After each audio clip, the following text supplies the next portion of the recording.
So I should be doing more videos, I decided, and I'm hoping it's going to be super easy, barely an inconvenience to do it, because sometimes what I got to say is kind of boring. People don't want to hear it, like how I believe a starquake caused an earthquake on Earth that started 50 million years ago. Nobody cared about that, but it's what I believe, so I don't kind of blame anybody. That's why I say don't like, don't share. But I decided that this should be what I should do a little bit of videos on. Um, why I got fired from my job. Because as a machinist, I have been fired from many jobs for many reasons. I've been fired for being right, for being wrong, for scrapping parts, for not scrapping parts, for fixing parts, for not fixing parts, for being rowdy, for being stupid, for being smarter than everybody in the freaking building. When I say I've been fired for every reason, we're going to start with this one. It was something like this, where there was holes being drilled in a scalloped ring like this. And I had this job for like a week. And Bubba Hogan had worked there, and he was gone. So I kind of followed Hogan to this place. That's when I realized I was smarter than Hogan. And when I started realizing I was smarter than everybody in the freaking business.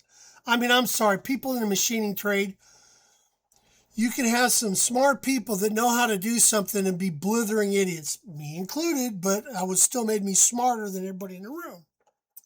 For instance, drilling holes in this scalloped ring, and I was working night shift, which I started on days, and they put me on nights because they needed someone on night shift that could make sure that the parts were running good and everything went smoothly on night shift.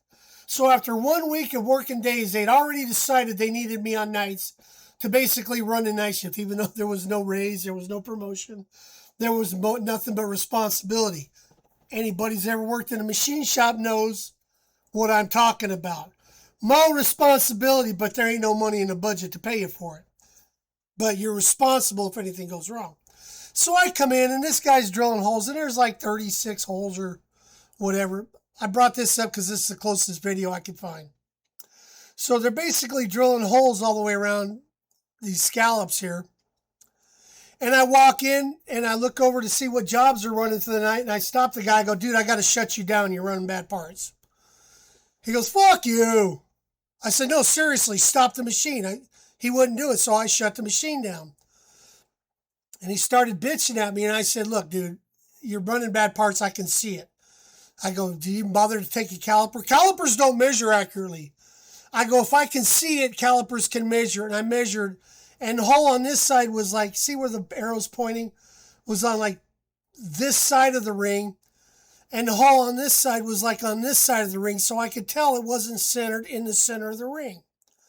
And I calipered around. God, it was like 100 thousandths, 50 thousandths off center. So I had 100 thousandths difference from side to side. How do you not figure? That's 1/10 of an inch. If you can't tell 1/10 of an inch, hell, I can see 5 thousandths of an inch off center.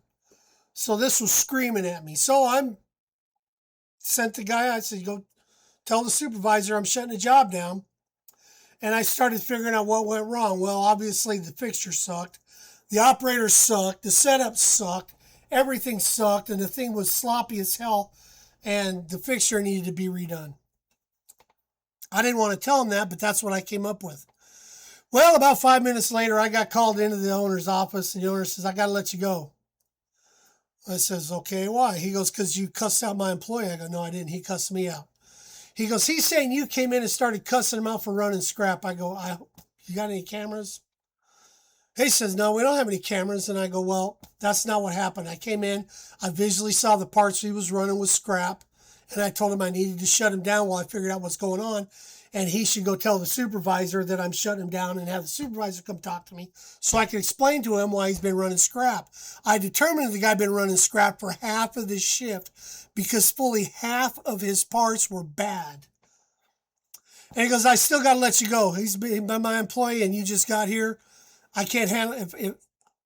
If I let you go because the guy said you cussed him out, it's easier on me. He goes, I'm sorry. I go, well, you got the inmates running the asylum here. I go, I can promise you I didn't cuss him out. And all you're doing is getting rid of a good employee to keep a shitty employee because you don't want to cause waves with your employees. I go, that's why you're running scrap. So thank you very much. Got up and walked out. Didn't say boo, didn't say hi. As far as I know, we left on good intentions. A friend of mine, Dean, was actually working there. And he was the reason I went there to get the job. And he come in and goes, what the hell happened? I go, the guy was running scrap and I stopped the job. That's all I did. I never said a word to him. He goes, yeah, that guy's kind of a bad machinist. I go, then why the fuck keep him and get rid of me?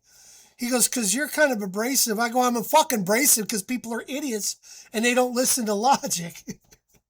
And pretty much that's all it took. So yeah, I was fired for stopping a guy from running scrap for the rest of the shift, which was too late because he already had like 10 scrap parts. There'd only been 20 parts run on the job, and half of them were already scrapped because the guy couldn't see that his holes were pushing.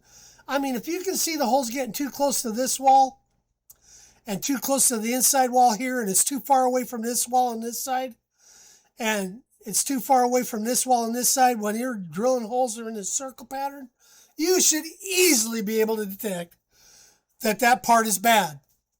It was a visual thing, and you can check it with calipers, and I don't give a damn what anybody says. A good pair of calipers will save you running scrap more than the tightest micrometer ever will.